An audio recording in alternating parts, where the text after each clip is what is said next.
तो आज स्वागत करते हैं डे 4 के साथ। आज हम आपको पढ़ाएंगे पोटेशियम डाइक्रोमेट का परीक्षण। हमने आपको बता रहे थे, जो कि हमने आपको 2 बता दिए थे, एक रह गया था, वो हम आज इस वीडियो में बता देंगे। ये है पोटेशियम डाइक्रोमेट। इसकी बनाने की विधि भी बता दी थी और इसकी विधि का एक प्रयोग भी मतलब 2 बता दिए थे, एक ये वाला और एक ये वाला बता दिया था। आज हम इसका तीसरा जो रह गया है वो वाला बताएंगे।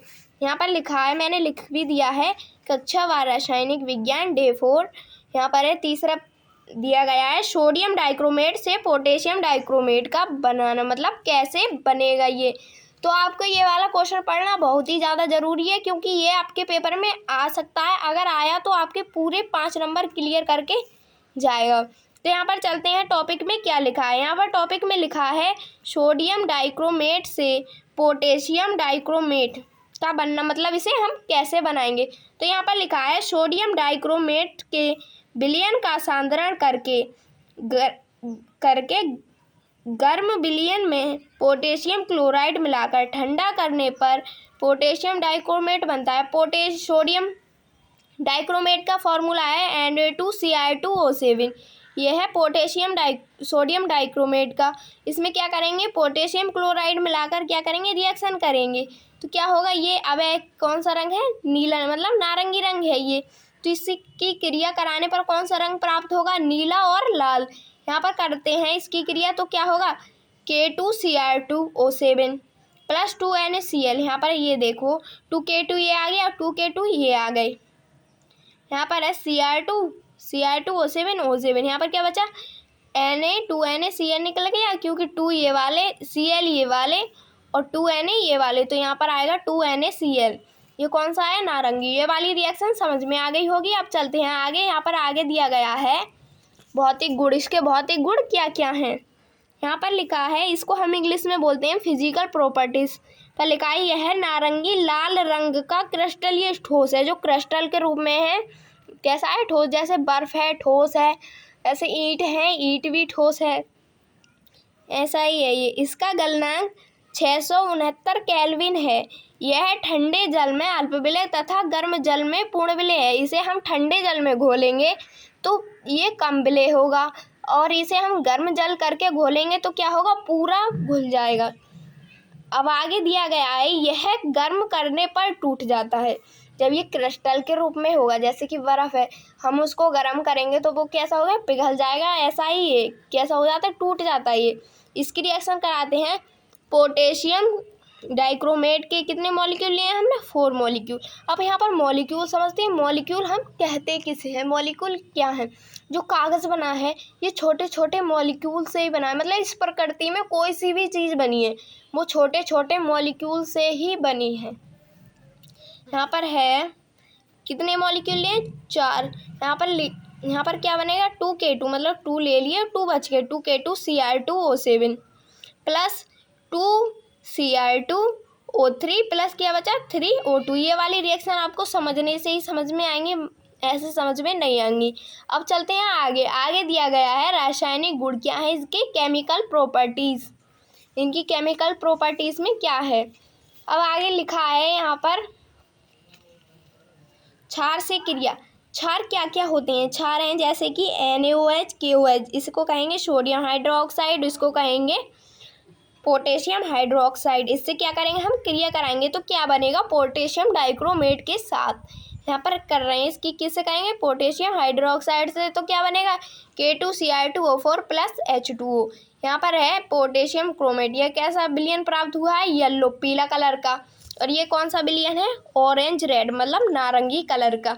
ये वाली रिएक्शंस जो हैं वो आपको लिखने से ही समझ में आएंगी। कैसे, अगर आप इन्हें लिखोगे तो ये आपके समझ में आ जाएंगी।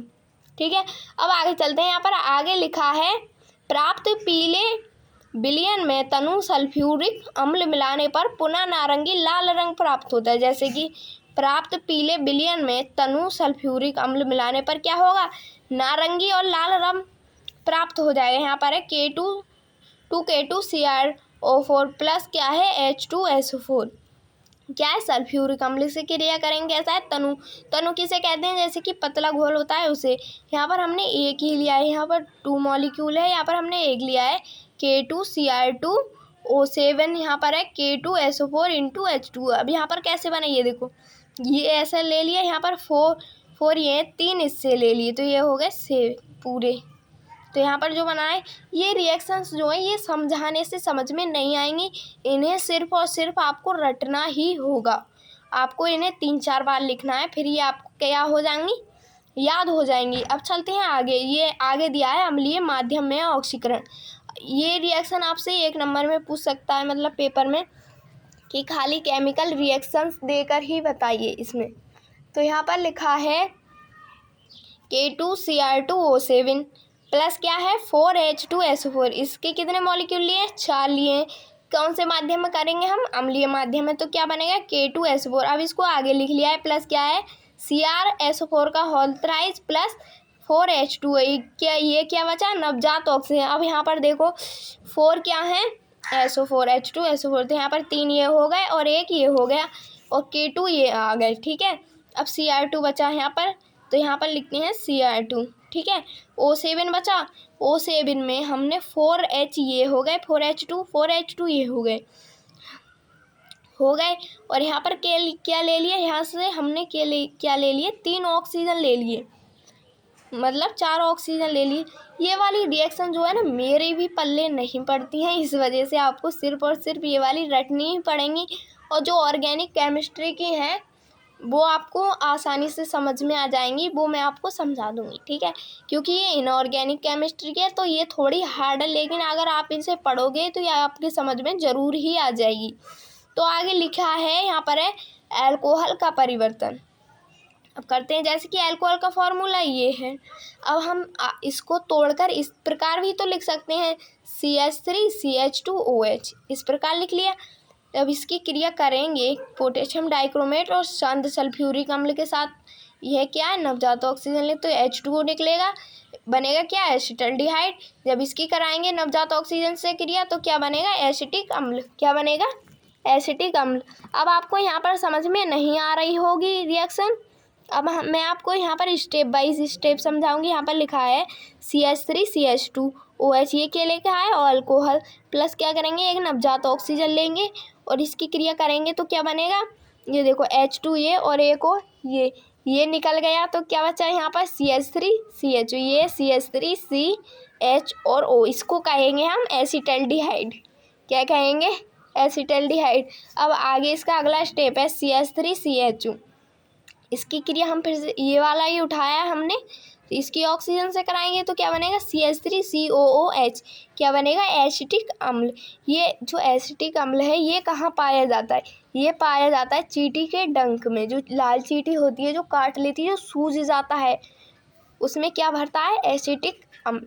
अब चलते हैं आगे। यहाँ पर आगे लिखा है, यहाँ तक तो मैंने आपको पढ़ा दिया है, अब आगे है यहाँ पर ये इसी का ही प्रकार है। आप इसमें कंफ्यूज मत होना, ये पोटेशियम डाइक्रोमेट में ही चल रहा है।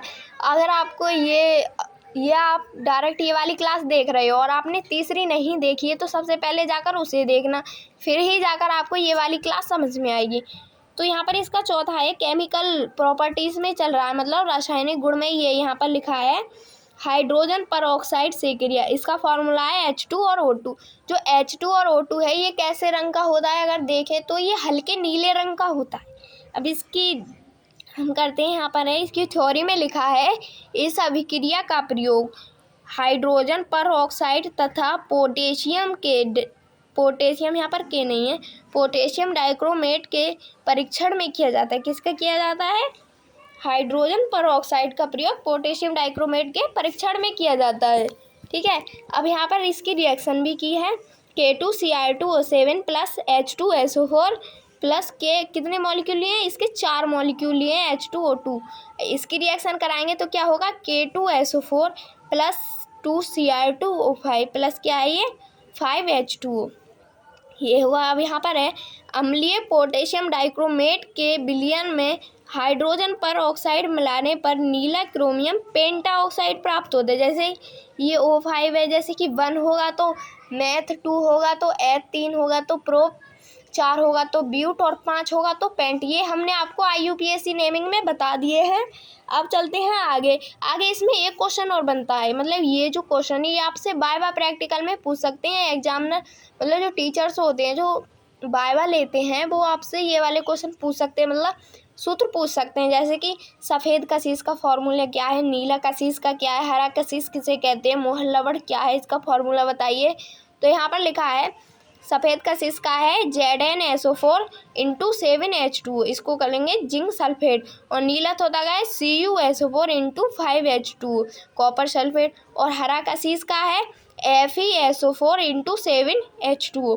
और मोहन लवण का है FeSO2 × NH4 का होल ट्वाइस SO4 × क्या है 6H2O, इसे बोलेंगे आयरन सल्फेट अमोनियम। NH3 होगा तो अमोनिया अगर 4 हो जाएगा, इसमें हाइड्रोजन की संख्या बढ़ जाएगी तो इसको बोलेंगे अमोनियम सल्फेट। क्या होगा हाइड्रोजन ऑक्साइड। ये इसका फॉर्मूला। उम्मीद है आपको ये वाला समझ में आ गया होगा। ये ज़्यादा कठिन नहीं है, लेकिन आपको ये वाले फार्मूले याद करने पड़ेंगे, आपसे पूछे जा सकते हैं। ये जो मैंने आपको बताया है ये सिर्फ और सिर्फ पोटेशियम डाइक्रोमेट में ही चल रहा है। ये आपके 5 नंबर में आ सकता है, तो आप इसे इग्नोर बिल्कुल भी मत करना। जैसे कि ये तीसरे का जो मैंने आपको यहाँ तक बताया, इसके ये भौतिक गुण आ गए और यहाँ पर है रासायनिक गुण। और जो डे 3 पढ़ा है उसमें मैंने आपको इसकी शुरुआत बताई है, तो आप उसे जाकर ज़रूर देख लेना। अगर आपको ये वाला अच्छा लगे, मतलब ये रिएक्शंस जो समझ में आ गई हैं, तो प्लीज़ हमारे चैनल को लाइक और सब्सक्राइब ज़रूर कर देना। Thank you.